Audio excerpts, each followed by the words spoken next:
someone to live in a certain place. Maybe it's the clean air, endless skies, and the lack of rush hour traffic, or the comfort of having everything your family needs close by. Here, nature surrounds you, community welcomes you, and opportunity is everywhere.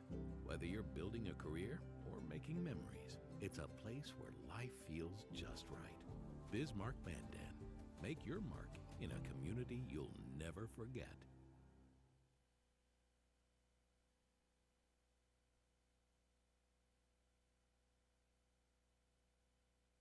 On it. Hey, there I am. Good morning. Welcome to 1 Million Cups. How is everybody doing this morning? All right. Perfect. My name's Evan Anderson. I'm with Gizmonics. I get to be your MC this morning. I want to welcome everybody that's streaming this morning as well.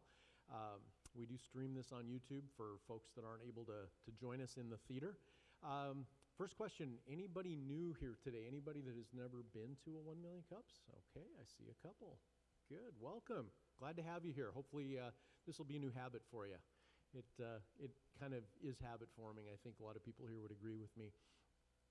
So maybe for your benefit, let's talk a little bit about what you get yourself into here this morning. So what is 1 Million Cups? We've been doing this is our 13th year, getting together Wednesday mornings and putting an entrepreneur, a community builder.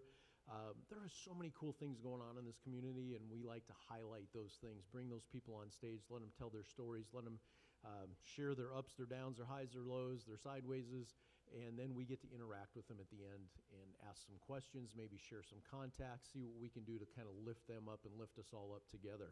So that is what we're doing here. And the big takeaway really is, can we change the face of our startup community over 1 million cups of coffee? 1 million is a lot, but I don't know, we're well on our way.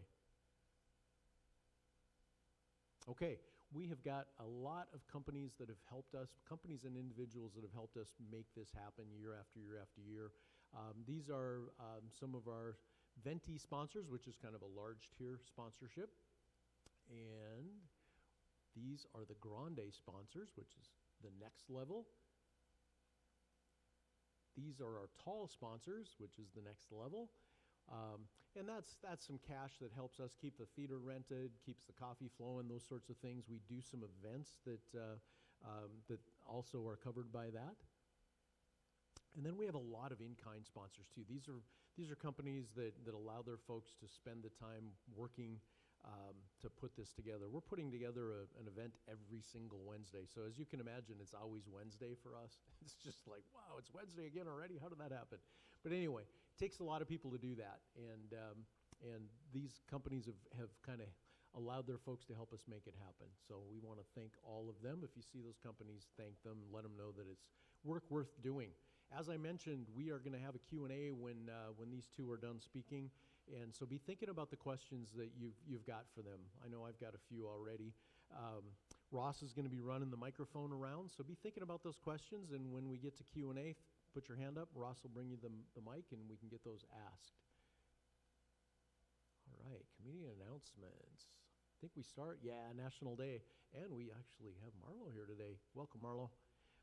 National Grape Day. So I don't know, I looked this up a little bit. It looks, this long history of grapes, and they've been around, the evidence for tens or hundreds of thousands of years. Or I guess in my mind, I like they're like individually packaged snacks. Isn't that kind of cool? They just come with their own packaging. I like that. And then probably my favorite thing about grapes is what you can turn them into. Cabernet, Merlot, Zinfandel, those kinds of things. So anyway, National Grape Day, very near and dear to my heart. All right, now we got some community announcements. Tyler. Good morning, Tyler DeMars with the North Dakota Small Business Development Centers here. I like to keep this group in the loop on our Business Builder webinars. So what these are is a monthly webinar that we put on that are free to anybody that wants to register and jump on it. Along with Small Business Development Centers, all these other resource partners here help organize these. Evan, can you slide me forward one?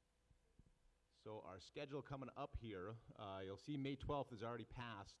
Al Hout, our deputy director for the SBA, did just an interview with a coffee company out of Grand Forks, talking about lessons learned as she grew her business. Importantly, these are all archived on ndsbdc.org/on-demand, so any past webinars that we've done, and there are dozens and dozens of them on there, are all free to entrepreneurs, small business owners, anybody who wants to access those. Coming up on June 9th, we have Michael Danielson with the Veteran Business Outreach Center. He's going to be talking about how to save your money in starting a business, doing some of those logistical steps like registering your LLC, applying for an EIN, sales and use tax permitting if you need to. You'll see a lot of third-party operations out there, the LegalZooms of the world, that'll charge you $300 to $500 to get that started. Michael's going to walk you through how to do that on your own, which is a pretty easy process. Our Secretary of State team here in the state does a pretty good job with that, and you can save yourself a couple $100 as you're getting your business off the ground. So that's coming up June 9th. Also, Michael will be on our 1 Million Cup stage September 16th this year. So it'll be a little preview into him talking more about what they do at the Veteran Business Outreach Center. But you'll get to meet Michael in September here in Bismarck. Then July 14th, we have more of a niche topic, beyond production, diversifying farm income without adding more acres or labor. So if any of these are of interest to you, I'd encourage you to check out ndsbdc.org/on-demand. That's how you can stay in the loop on upcoming webinars. Again, they're free, so there's a ton of good content out there, dozens and dozens of these online. So, yes, putting my library hat on now. So today, actually, so the Friends of the Bismarck Public Library, which is a little bit of a fundraising arm for the library, they've funded and operate the Bookmobile. They're a big part of funding the fantastic Children and Teen Center in the Bismarck Public Library. One of their flagship programs is these used book sales. They usually do a spring one and a fall one. Actually, today they're doing kind of a special one, just a children's used book sale this afternoon, 2:30 to 4:30. Something kind of special about these is they sell books and literature by the pound. So it's $1 a pound for books and related items. They've been doing these since 1991, and since 1991, they've sold over 900,000 pounds of books and related items that have been recirculated in our community, all going to support our great Bismarck Public Library. So if you have a couple hours this afternoon, or if you have some time to stop in and check it out, it's a great event, great way to find some good books and support the library. So thank you. Thanks, Heather. Going for £1 million. That's all right. Oh, you're not done.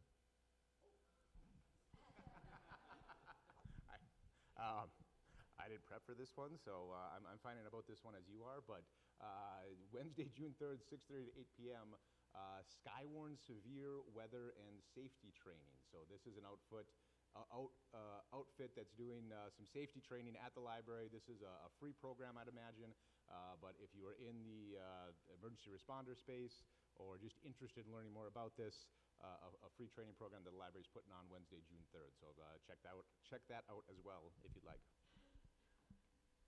All right, don't sit down yet. You never know. Okay, no, you're off the hook. I think Kyle is not here. So this is leadership training. This is the result of Leadership Bismarck Mandan. One of the cohort groups got together, and this was their project, was to put this leadership conference together, basically. Kyle Deverton came and talked about it a little bit last week. So it's a two-day training.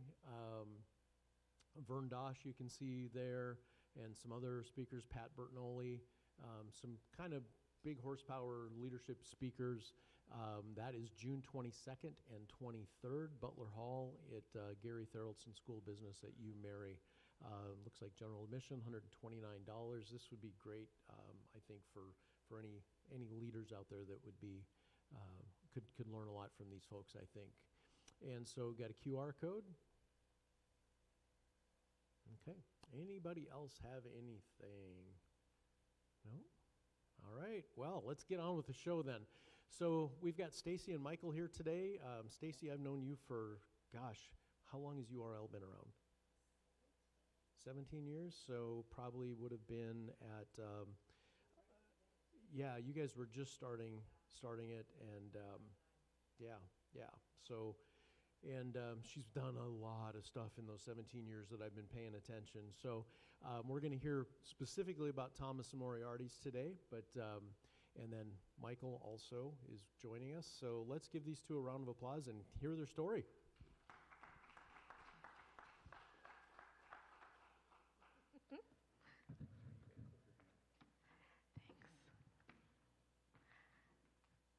Where am I going? That's the question. You guys, it's really early for bar people. Okay?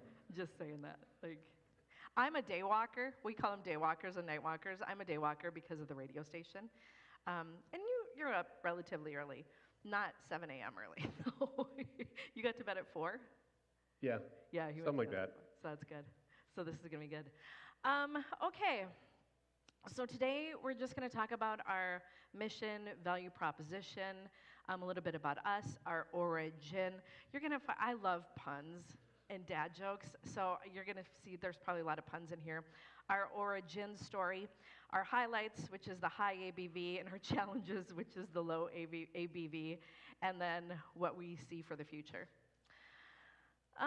Okay, so our mission is pretty simple. Bring something fresh to the area by way of cocktails, mocktails, experience, and education. When we started up Thomas Moriarty's, there's a lot of bars, a lot of really great bars in the Bismarck-Mandan area. We wanted to differentiate ourselves by bringing, it sounds so cheesy to say, it's not a bar, it's an experience. But we really wanted to focus on people that really are into the craft of cocktails. If you want to learn about alcohol, if you want to learn about spirits, then we're kind of the place to go. That's kind of how we carved out the niche as far as our business goes. And just jump in, too, anytime. Oh, you got this. Is there anything else you want to say about the mission before? No, that's perfect. Okay, our value proposition, where everything you like about big city bars, flavors, trends, techniques, atmosphere, creativity, and experimentation, but the convenience, prices, and familiarity of your small town hangout. We hear from people all the time, oh my God, you're like our favorite bar in Sioux Falls. You're like our favorite bar when we go to LA. You're like our favorite bar in Kansas City. So we hear that all the time. And I think that is like super flattering, but then also too, we also had to run into the problem of people just looking at us as like a special occasion bar. Like, you go to those bars on special occasions, when honestly, like, our drinks, everything is the same price as if you go to like B-dubs. Do you know what I mean? So we just have really been trying to push that as of the last like 5 years or so, that because we're not fancy, we just try to provide an elevated drinking experience for people that they don't get around here normally. Exactly. I'm here for the Q&A. Our customers, you can talk about this, because this is he's the hands-on part of the bar. Oh, man. Yeah, so we've got a pretty, I'd say, diverse range of people that come in, from age to like drinking experience. I'm just going to go right out to the picture. That's a 21st birthday in the middle. So we were one of the first people that were kind of bringing in this spirit called Malort. Back when 2018, when we opened up, it wasn't available in North Dakota, so we sent people to Chicago to pick it up. So we were bringing cases back, and eventually we kind of got that truly available into the state, mainly because a lot of our people were begging for it, and then it started to spread to other bars. Where was I going? Sorry, I was up till about 4 last night, so I'm like running on nothing. Yeah, it was her 21st birthday. Oh, yeah. So the first time you take a Malort shot at Thomas Moriarty's, we will likely give you the Malort hat to wear. It's like a badge of honor or shame. It's not something they really do at fancy bars. No. Like, I don't know if French Laundry has ever done that, but you can do that over in Mandan. But we call them guests instead of customers because it's more than just transactional. And I feel like bars in general are more than just transactions. We know probably too much about the people that come in, because you're sitting there, you're having conversations with them. You find out about, like Marlo's here. I'm not going to say Marlo comes into the bar all the time. He's not an alcoholic, um, but when Marlo comes in, we're cooking something up. Like we're talking about business ideas, we're talking about event ideas, we're talking about crazy things to do in Mandan. We know when we cater your baby shower, we do your wedding, we do your anniversary, we follow you from start to finish. It's one of the very few, I think, like industries where you really are kind of twisted, whether you like it or not, into your customers' lives. So that's why we call them guests instead of customers. So a little bit about me before I turn over to Mike. I have 0 hospitality experience. No, I lied. I worked at McDonald's in high school. I'm a radio girl. I have my degree from University of Mary in communications and also in English. Went into newspaper. I worked in newspaper. I worked in TV. I worked in magazines. I worked in PR and advertising. I worked in radio now for a long, long time. Started my career in 95. So who was not even born in 95? There's probably some people not even born in. Yeah, see? I've been doing radio longer than you've been born. But yeah, so that's kind of my background, and I kind of got roped into it with him, but I like to look at myself as like the business part of it. Like, I know the licenses you need to get. I had the credit score to get us a loan. I had you know what I mean? Like, I already had the collateral. I had the collateral in my business already established.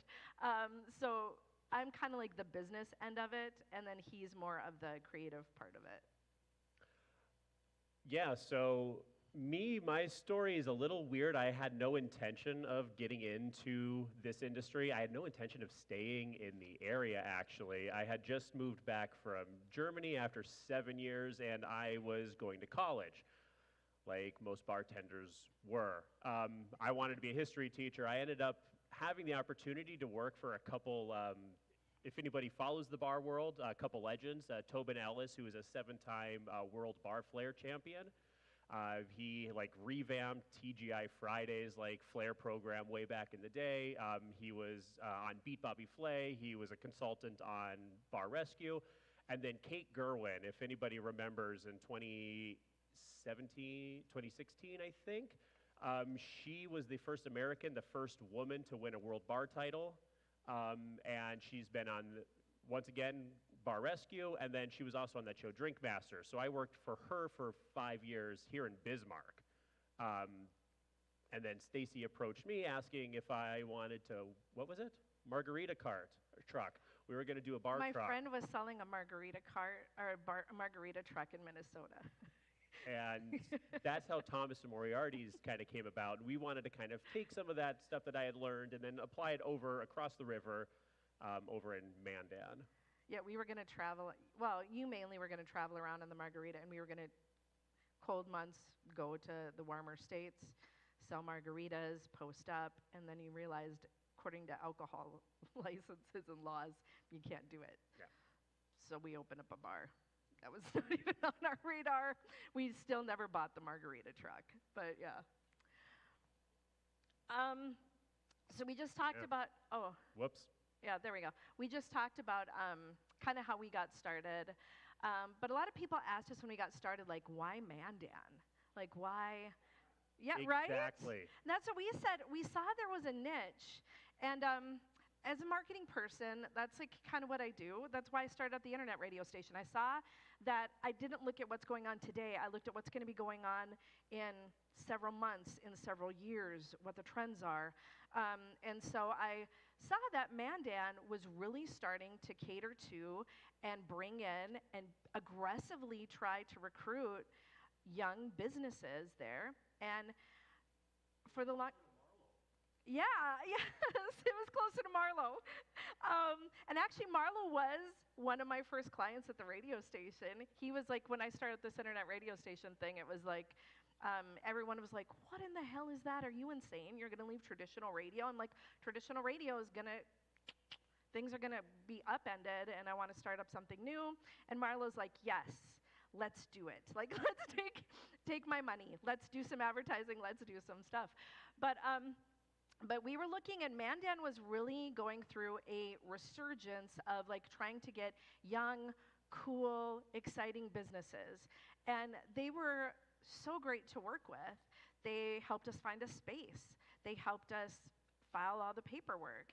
And we saw that on Main Street, there was a brewery going in called Dialectic, and we were excited, another group of young business owners. Black Lions was going to be coming up shortly after us. The Harvest had just moved there. Then he also started up the depot. What was that called, though? I think it was the Mandan Depot, beer Yeah, garden. And it was like a German beer garden.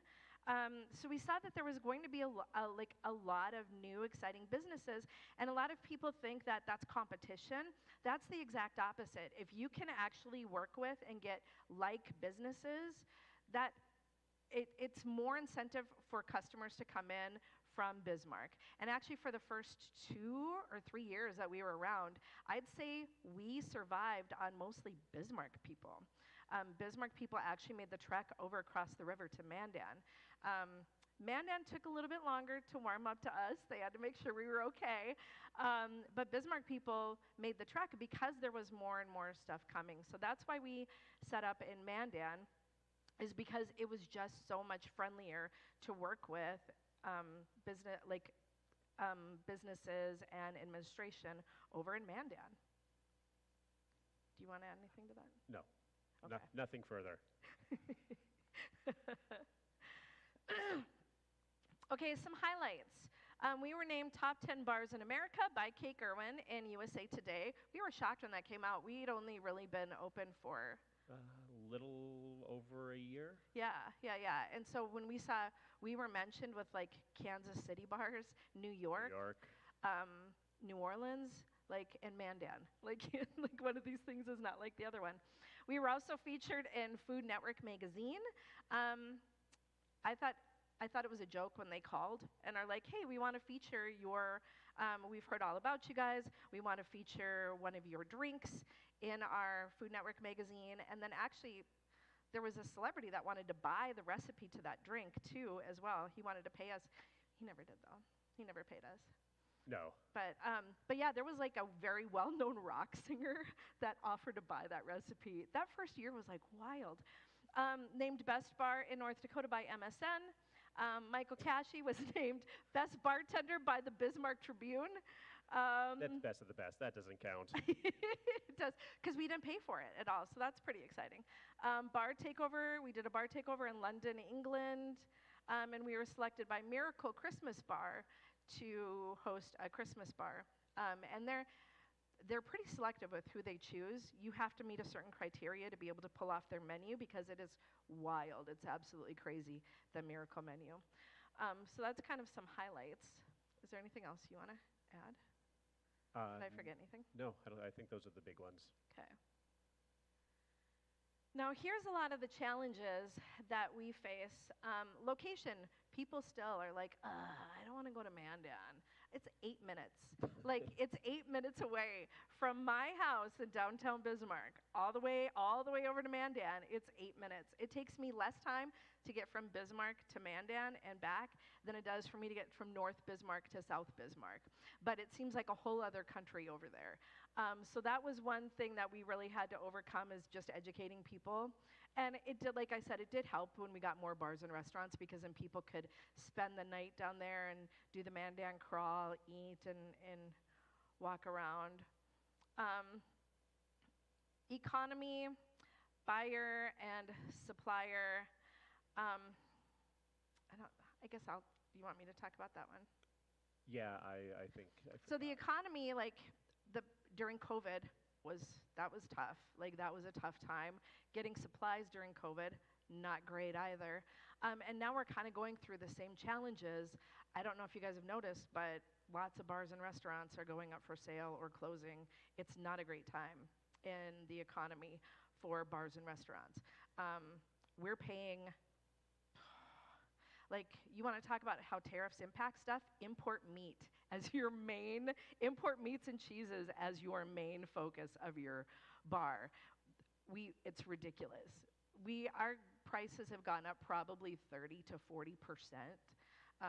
So what used to be, we'd pay $2 a serving for meat on your charcuterie board is now $4. It's almost doubled, like what we end up paying. And there comes a point in time where you just kind of take it. You can only pass along so much to your client, to your customer, because they're not going to want to pay $100 for a charcuterie board that feeds 2 people. You know what I mean? So that right now we're going through a lot of issues with that, and it's not just us. It's just the hospitality industry in general is really going through some issues. You can talk about product availability. So one of the issues that we've always been having, well, since day one, is every menu I have gets delayed because North Dakota, we're a small market. A lot of the products that we use, a lot of the spirits that we use are going to be pushed out to states that go through a lot of it. Well, we're not doing a lot of, like, I don't know, gentian liqueurs here in North Dakota. So if I have a drink centered around a certain gentian liqueur, it's probably not going to make it onto the menu because, well, it's getting dropped from North Dakota. And we've had this issue constantly. Or the thing that we're starting to see now is certain distributors are buying other distributors. Yeah. So all of a sudden, a big portfolio you have is in limbo for 2 to 3 months. So then we get to stock up in a space that doesn't allow us to. So if you're around here, if you're trying to do something different, one of the things that you're going to have to do is be prepared to not be able to do a good quarter of the cocktails or the things that you want to try to do because you're probably not going to have those products in 6 weeks. Well, and actually, when we started up, we wanted to be more of an absinthe bar, like more feel like a New Orleans absinthe bar, until we found out we can really only get 4 absinthes in the state. Well, when we Like, opened, I think there was tough. 9. Yeah. Now I think we can get 3 or 4. Yeah. So things get dropped all the time. And that happened within like a 6-month period. Yeah. They started getting dropped from North Dakota. And one of the challenges we faced when we did Miracle Bar is most of those bars are big city bars. So to get Pandan, like they'll go to the corner market and get Pandan. To get Pandan in Bismarck was a little bit harder. We had to order it for Miracle. Asia Market carries it now, but we had to order most of our stuff through Amazon. And then if you run out of it, like let's say you have a weekend where we didn't anticipate our first week in a Miracle Bar, we were going to go through like all of our supplies the first like 2 days. So then now we're waiting another week because we now need the supplies to come in. So it is hard when you are trying to do different things. They just don't carry the stuff you need around here. People are creatures of habit. Like everybody likes, they have a thing. On Wednesdays they go here, on Tuesdays they go here, on Friday. To try to get people to try new things is really hard because I don't know why, but people are not like, they're comfortable. They get into a comfortable pattern, they get into a habit, and so when you start up something new or you do something new, or even if you try to like do an event on a day. If it's a day they already are, like that's the day they go to B-dubs or that's the day they go to whatever, it's really hard to break people of that habit. You go to the same coffee place, you go to the same restaurant, you go to the same bar. That's just what you do. And it's probably something close to your work or close to your home. So to get people to venture out, you really have to be creative with things. Staffing, we've been pretty lucky because we can operate on a small staff, and we had Oscars here in Bismarck when we also owned that. Staffing was fun to try to staff Thomas Moriarty's and Oscars, and then we opened up the rooftop at Oscars. And man, that was hard because most people that want to work, the size of the pool for the hospitality industry is getting smaller and smaller and smaller and smaller. So a lot of those people are currently working 2 or 3 jobs anyway. So you're working around people's hours, and you're working around their second job or their third job, or or in the winter, everybody's out with the flu at the same time, and you're like, oh my God. It is interesting to try to find staff. Style versus substance. You can talk about style versus substance. Ooh, how to, you get We're this started. trying to democratically say things. So You'll see your aesthetic or the bones of something that you've done somewhere else, and all of the thought and the effort that went into actually making that has been stripped away. I think that's probably the best way that I can say it. well, and too, for a long time, when we started Thomas Moriarty's in 2018, people were not really into fancy cocktails. It's really only been the last 5 or 6 years that there's been a resurgence in, like, younger people now are really, like, I remember when I went out drinking, it's like, yay, bombs, yeah, you know, when I was like, when I still kind of am, but yay, bombs, you know, and you'd be like, Red Bull vodka, dude, you know. But now kids, like I have kids that are of drinking age, that my kids are 26 and 23, and they drink cocktails. Like, that's only started in the last like 5 or 10 years though. And so we really had to struggle because people didn't value necessarily the quality we were trying to bring to the table. They're like, dude, I just want my Yeg orange or whatever it is. I just want that. It's only been like the last 5 or 6 years where people have really been like, yes to fresh juices, yes to fresh syrups, yes to the herbs, yes to the flowers, yes to the experience. It's been hard to switch Bismarck Mandan, even though it's not like we don't get out of our bubble. We go travel all the time. I bet most of you have probably been somewhere with just a big city within just like the last 3 months. But for some reason, when it's in your backyard, it's really hard to get people to appreciate it. They, like I said, maybe because they're creatures of habit, or maybe it's just because, yeah, I don't know. But that's kind of that. Innovation is stolen and not celebrated. That's kind of what I ended up getting on. So, yeah.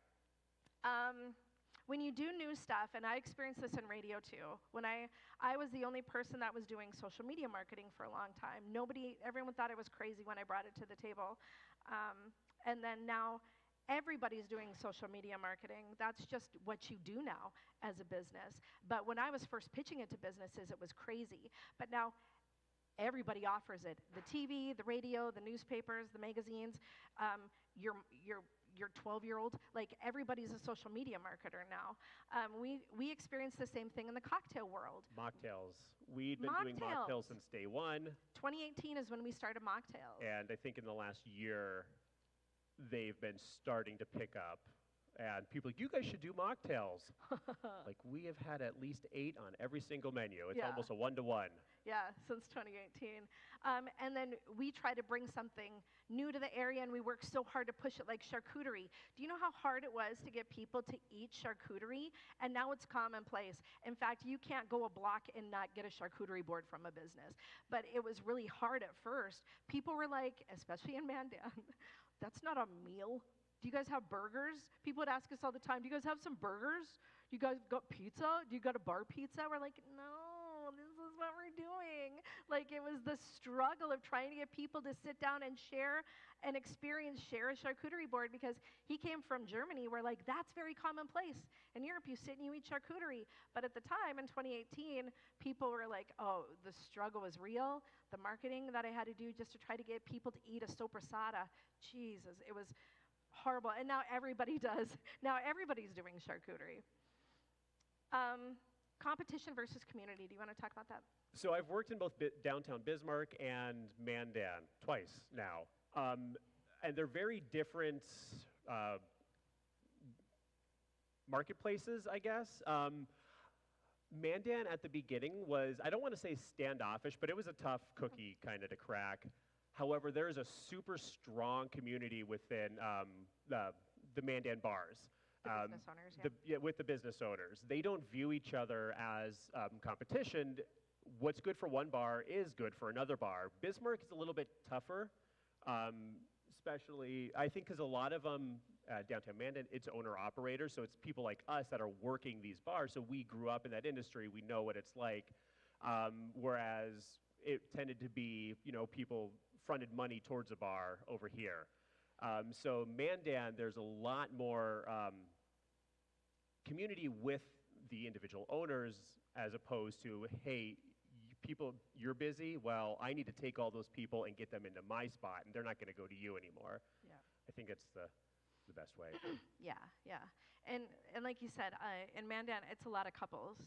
Couples own Black Lions. A couple owns Dialectic. A couple owns, like, we're a couple. Old Still Town? today. Old Town. Yeah, so it's like, and we help each other out. I never would have thought when we moved in that like Vicky's or Old Town would be like, no, you got to go to Thomas Moriarty's for that. Don't ask for your good whiskey here. Go to Thomas Moriarty's for that. Like we send people to each other's way. And then the last one, the industry is tough. Like it's just it's the most brutal, probably industry you're gonna work. It's cutthroat, it's long hours, it's equipment. In December, we had our ice machine and our cooler break. Like, two ice machines. We had 2 damn ice machines and our cooler break. So all of a sudden you go from like, hey, December, we're going to get caught up. And then it's like, oh no, we're psych. That's $15,000 in bills. And then staffing. And a lot of people say like, I know, and now we're in this whole thing where it's like, we don't want to tip your people. Tipping culture's bad. Pay them what they're worth. People don't understand like what we have to pay. People are astonished when I say we are the most highly regulated industry, the highest taxed industry. Probably 30% of our profits goes to regulation. 30 cents out of your dollar you spend in our bars automatically going to go to places we will never ever see money from. It goes to, we have a county tax, we have a state tax, we have a city tax, we have a hospitality tax, and all of that, we're just like, hey, here's $2,000 at the end of the month. You know, what we pay in taxes, we could actually have full-time people and pay them great wages. And now with the tariffs, now that's taking money out. So it's like, I would love to pay our employees $30 to $40 an hour so they don't even have to worry about tips. Sometimes they actually make more than that, but I would love to, but man, the industry is just, it's really hard. It's really, really hard. So the future Thomas Moriarty's, do you want to talk about that? No. So the nice thing about what Mike is constantly educating, traveling. He goes to conferences. So we're going to constantly be bringing new things to the Bismarck-Mandan area, whether you guys like it or not. Whether you support it or not, we don't care. At this point in time, we've been in business so long, we just do shit for ourselves. That's just what we're doing. It made us happy. So we're going to constantly be doing new events, new things, bringing new things. Eventually, though, I mean, to be honest, we're probably going to like just sell the bar and get the hell out of here. That just seems to be like what bar and restaurant owners do, is they will run a place. Chef Steph from Butterhorn put it really well. She's like, bars and restaurants were not meant to last forever. Like, they're an experience. If somebody wants to take it over or somebody wants to buy it, but it's it's hard on your body. It's hard to work it. It's hard to run it. So there will eventually be a time where, to be honest, it will sell or it will close. And that's just kind of what we do in the bar and restaurant industry. I hate to say it, the next several years are going to be great. We're going to work our butts off, and we're going to try to keep bringing fun things to the Bismarck-Mandan area. But eventually, that's what happens with most businesses. You sell or you close. So I hate to be grim about it, but like that's what you do as an entrepreneur. It's just kind of what happens. You? I mean, well, for now, we've got probably today would be day 2 of our craziest menu we've ever done. So, how many have been to Thomas Moriarty's? Okay, so a pretty decent crowd. We've done some kind of out there stuff. This menu, every drink is based off of a food dish. Yeah. So if you know the, you ever go to potlucks and you got that grape marshmallow salad? That's our 70s fantastic. That's our Midwestern. sangria right now. Yeah. We've got a grape and marshmallow soda that we made with a coconut soju, and that's kind of the kind of things that we're kind of doing right now. Every menu's gonna have a theme. Every drink on this one is based off of a food item. Yeah. And today's Whiskey Wednesday, so $5 household fashions, right? Yeah. Otherwise, I think that's it.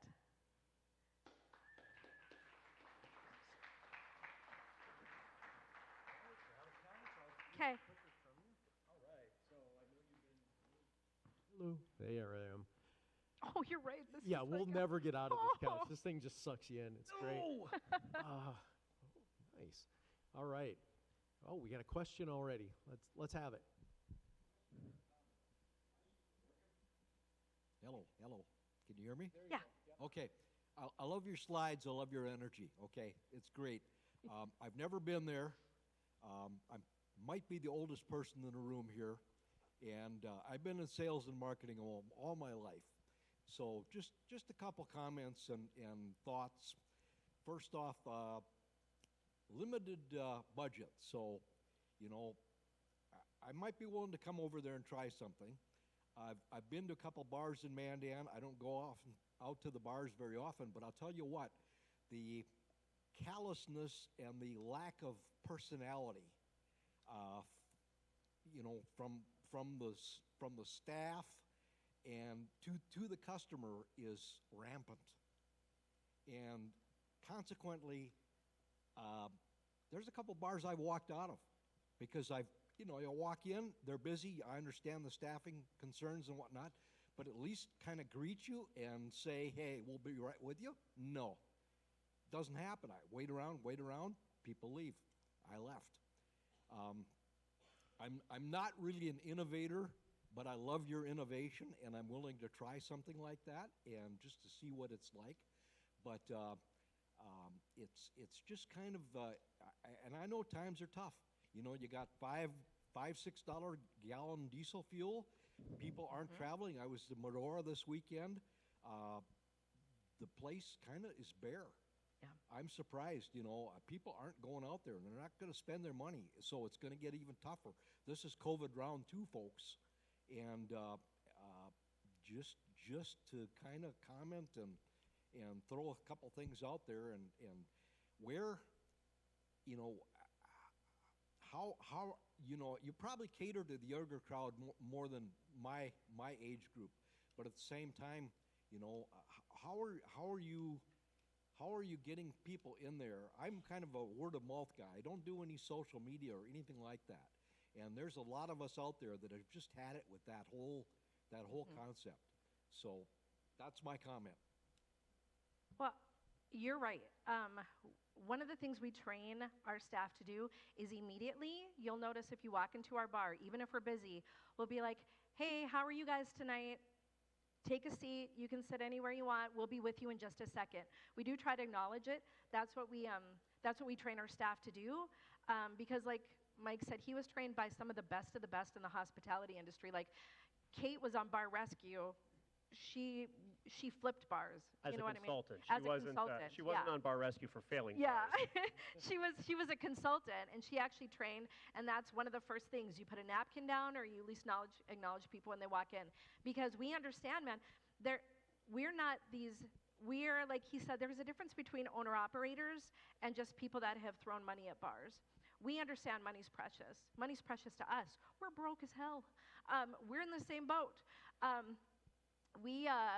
We get it, and we appreciate everybody that comes in and gives it a try and spend. And if you have questions, we always try to work with you.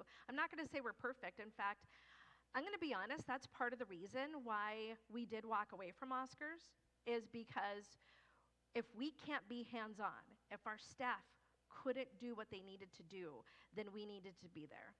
And was it hard to give up the bar? Yeah, it was, but also we didn't want Thomas Moriarty's to suffer, and we were hearing from some people that they were not having a good experience over at Thomas Moriarty's.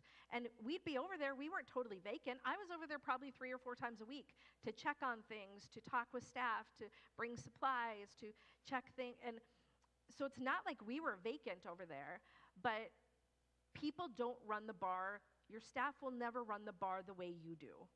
And it just came to a point in time where we're like, we need to be present. We don't want to, something was going on, something wasn't right, things weren't adding up. And so we found out the hard way that even the staff you think is absolutely amazing can be an absolute damn nightmare for your business if you're not on top of it and if you're not taking care of it.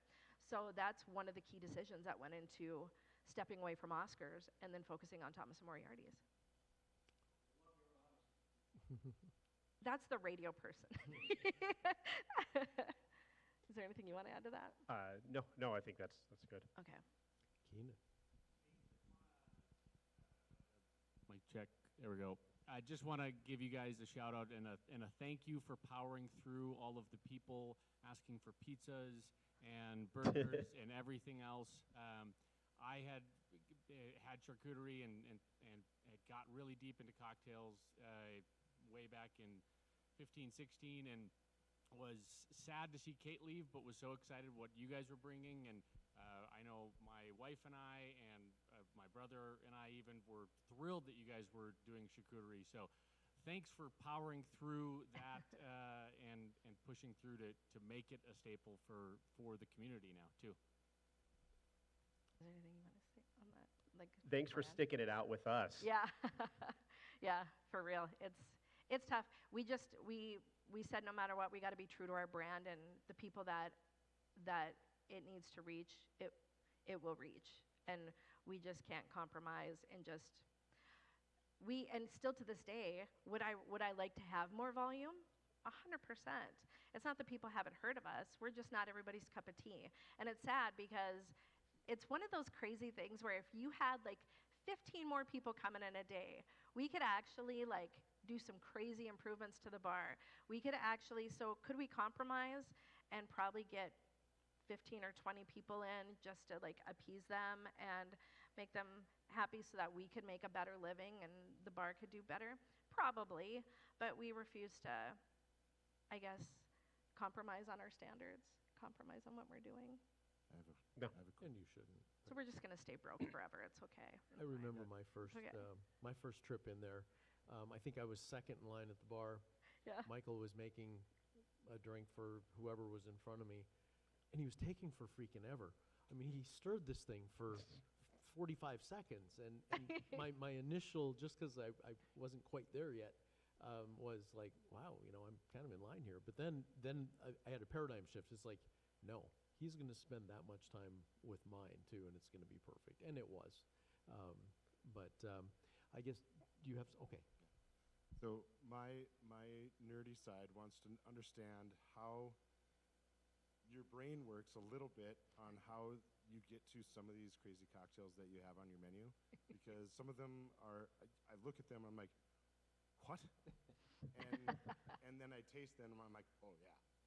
Yeah. God. The easiest way is if you understand how flavors work, or which flavors go together, or which ones don't, you can kind of manipulate them to balance. So like I always say that there's flavors that shouldn't go together. But then there's a flavor that goes with one of those two, which then can bridge that gap. So that's kind of what I always look for. One of the big drinks that we had, it was in our top 10 for quite a few years, was a squid ink drink. And people still ask for it, but we're not bringing it back, sorry. Sorry, you had a hiccup, maybe for the 10-year anniversary. But I'm always looking for like then ways to kind of do something that maybe shouldn't work, but then try to figure out a way for it to work. Because there's always a way, and you just sometimes got to be super stubborn with it. Like some drinks, I've got some drinks that I think I've worked on for 6 years and have never seen a menu because they're not ready. Yeah. And then some of them I hit on the first time. Cool, thank you. Yeah. So what comes first? Because you guys have really unique glassware too. Do you see a glass and go, oh, I'd really like to make a drink for that? Or do you make the drink and then find the glassware to go with it? Yes. Yeah, it's a little column A, column B. To getting back with what he was asking is like sometimes we'll just base a drink off of a color. Like we'll see a color that we want, and then okay, how do we create that? But how do we like work it into a cocktail that one looks good and two, more importantly, tastes good. So yeah, it's a little bit of everything. Yeah. So, question for each of you: what part of all of this really gets you out of bed in the morning? Later morning usually than this. Yeah. No, I understand, but what really excites you, even this far in, about your business and what it is you've been able to do? I don't know. I just like making people happy. When you have someone who's never like had a cocktail, like we get a lot of 21-year-olds. It's kind of crazy, and then they'll have a cocktail, usually an espresso martini, and they'll come back like a week later and said, "I've had like 10 of them, and none of them taste like this." It's that what gets us, keeps me going. It's kind of changing people's perception of what drinks can and should be. Well, and Stacy alluded a little bit to it too, just the ingredients and the care. You're not, a lot of the things you're using aren't just stuff you get off a shelf in a big jug somewhere. I mean, you're building some of these things from scratch, right? Yeah, no, everything. We do all of our own juices. The only thing you don't juice your own pomegranate or cranberry. No, It's just buy not it. worth it. Just buy the juice. Just buy Honestly, cranberry yeah. and then just buy pom and make syrup out of that. Those are about the only things that we don't do on our own. And we're just foodies. Like we're such geeks. Even when we're not working, we're thinking about food or drinks or combinations or new menus or we'd love to travel more and go to other places and like try things because we get a lot of good ideas when we go to a lot of bigger cities. We get new trends. We get to try fun stuff. Part of the inspiration for this new menu is we went to Phoenix, and there's a place called Bitters and Twisted, which if you ever go to Phoenix, I'm sure almost everybody's probably been to Phoenix. You definitely got to check it out. Next level bar, and they had a couple drinks on there where it's like they were very food inspired, and we had been kind of thinking about that. So we actually talked with the bartender, and we're like, okay, we've actually been thinking about that.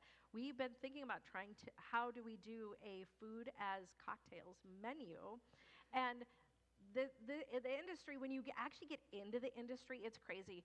People will take you behind the scenes. The bartenders will say, hey, wait till after close. I'll show you guys some stuff, or I'll take you guys some places. Like, they were super helpful with that. But we just love to travel and try things and look at trends going on in the internet and ooh, this is a new flavor. What can we do with this flavor? The creativity, we're just kind of geeky about that. It just really gets us going. It shows in your menu and also the charcuteries that you Yeah. do around town that I see. I can just pick out. It's like, oh yeah, Stacy built that. Keenan. So this would be adding more to your plate. So if it's an automatic no, but based on the difficulty of availability of like gentian liqueurs and things like that, have you, and you probably have, but have you thought about distilling your own and kind of making some of your own lines of things, even if they're only internal, to help alleviate some of the distribution part of things? Distilling, not so much. So I did look into it, and I think North Dakota is one of the states where craft distilling license are extremely cheap. Yeah. However, that's not my wheelhouse. That's a lot of money, like, then to getting a space for that into, or just updating our fire suppression for that. The equipment is super expensive, but we do tend to then, like, yes, we do make our own liqueurs. I've been kind of messing around with some of our, with like vermouth.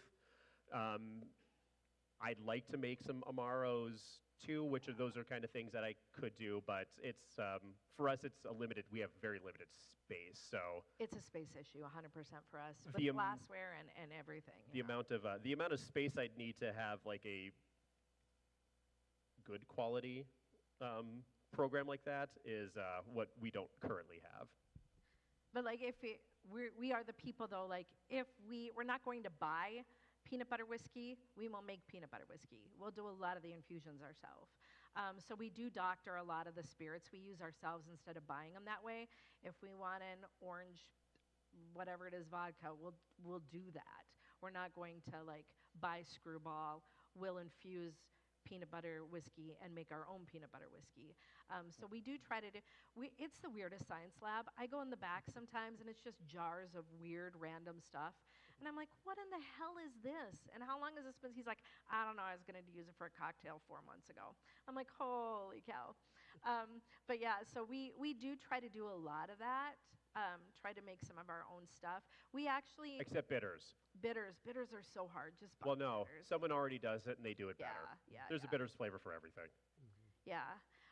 We actually, one thing we did want to dabble in was doing our own cocktails to go. We did want to, when we were at Oscars, that was on our list of things that we wanted to do because we had the space and we had the supplies, we had the equipment. We were going to try to bottle up or can up cocktails to do off sale, but unfortunately we also don't have an off sale license in. We have a restaurant license. We don't have an off sale license in Mandan, which kind of sucks, but Still no kids. yeah, we're not 21 and we're not over. Yeah, we don't have kids. We don't allow kids in, but yeah. Well, I think we are to the final question. And my clicker stopped working. There it is. All right, Ross, help us out here. All right, this is my question as always. Number one, as a Mandanite, Mandonian, whatever we want to call each other today. Thank you guys for being over there in Mandan. It's a fantastic place, and I love going in there. I know I don't get in there as often as I'd like to, but I do love coming in when I do get in there. So thank you for that. And what can we as the 1 Million Cups community do to help you guys to continue to succeed? Aside from, well, going in, like I always tell people, this will help with any place that you like. Any small business. Like their posts, share their posts, leave reviews. That is one of the Leave biggest reviews, issues yeah, for with this sure. area is reviews are scarce on bars. I think we've been open almost 8 years, and we still have, I think it's just barely over 100 reviews. Yeah. We have like 3,000 check-ins, but less than around 100 reviews. Those are like, that is going to boost visibility, which then once again, if 5 people share it, 1 person comes in, well, that 1 person is going to share it to someone else, and eventually someone else is going to come in. So I would say that, like, you don't even have to leave your phone. Yeah. Supporting small business in general is, I know everyone's really struggling for money and stuff right now, and you probably can't go out every night of the week, but as long as you can, as long as you can share, as long as you can tell word of mouth, tell people about us, brag us up. If there's something, and small businesses just love to hear it. If there's something we're doing well, please let us know. And if there's something here's the deal. I don't mind if you come to us and tell us that you had a bad experience. Thank you. I wish somebody would have came to us when we were going through some staff issues probably 6 months ago. Yeah. It was around October. I had people finally, when we said we're moving over there permanently, we're just going to focus on Thomas Moriarty's, Mike is over there full time.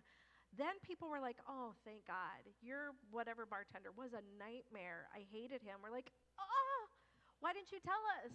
If you have a bad experience, you're actually benefiting the business owner if you tell them. I mean, like, not to sound bad, but like, don't be a Karen about it. But like, if you are like, no, we had a bad experience. I just want to let you guys know it was not a great experience.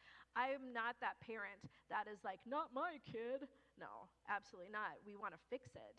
So if you have bad experiences, tell businesses as well.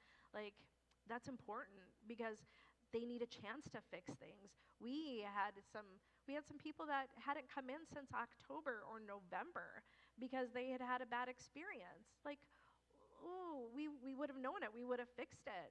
And now all of a sudden, now they're coming in 2 or 3 times a week again. That's huge for our bottom line, you know? Like I said, if you get 10 extra people in a day, that can be a difference, a whole other level of your business for a small business like ours if we have 10 extra people coming a day, you know? Well, thank you, too. Let's give these two another round of applause. Thank you.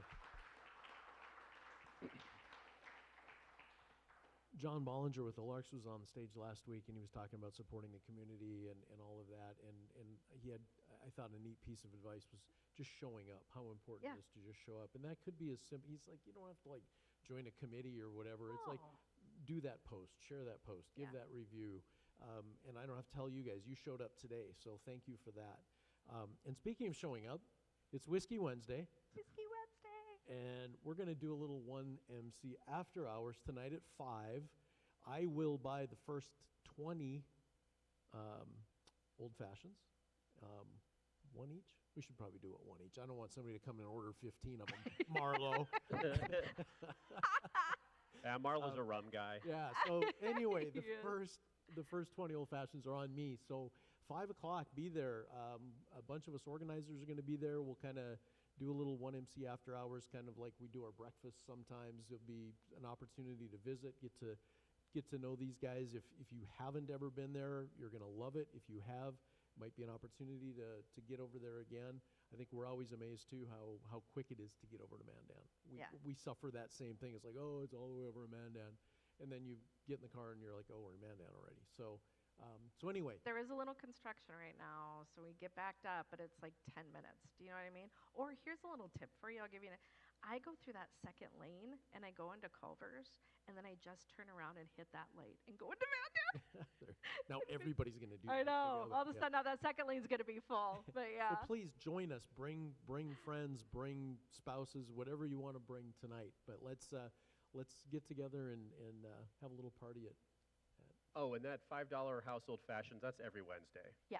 Every Wednesday. Every Wednesday. I'm just not buying them every Wednesday. Oh, we talked about this. And they are really, really, really good. So, all right, what do we got coming up? We've got Scouting America is going to be here next week. Thomas, who I've gotten to know a little bit, is going to be here. We're going to learn a lot more about Scouts. There's been a lot of changes over the years.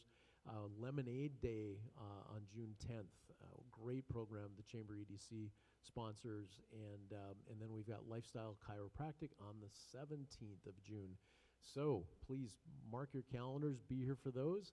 These are all the ways to stay in touch with us, most of which you know already. And now we're going to let you go. Thank you so much. Enjoy the rest of your week. We'll see you tonight.